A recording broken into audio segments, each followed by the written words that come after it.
maluto, pritong sira, noodles na itlog. Yan. Super maragamo ang sira. Like, super legit and all.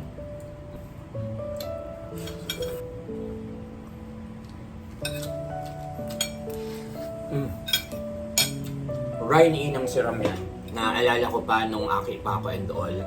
There are certain rules ng tatay ko bago kami magkakal. So, inot, dapat kompleto kaming magkakal. So, whatever it is, kung ano man yung ginigibo mo, you set it aside and then dapat you join our kakanan and all. Or else, malalatob ka ng paha. Bawal mag-inarte. Or else, latob ka na naman.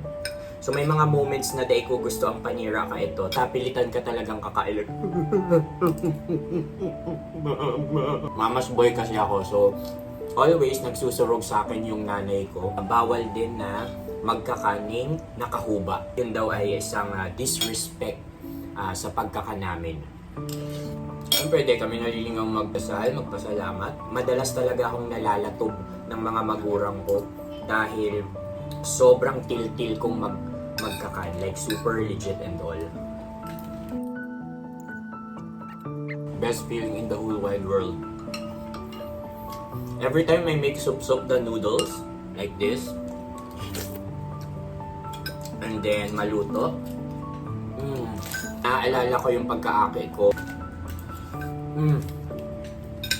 Every time you make hungit the sira, the maragamong sira, you wanna make hungit pa more. And alam mo yun, sobrang bland nung maluto mo kapag ito lang. So dapat laging may noodles.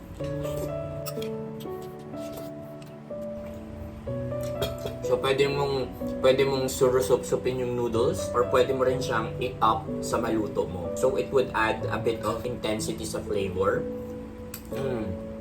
Super siram. Sa mga paborito kong part ng sira, lalo na kapag prito siya, is the payo. So, what I usually do here is kinakakan ko talaga siya.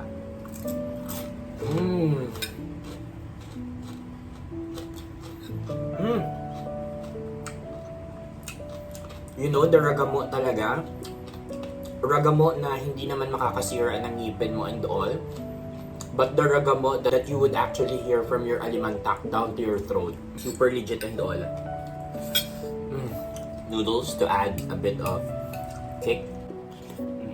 Super siram, naguguruhit into my throat. Legit?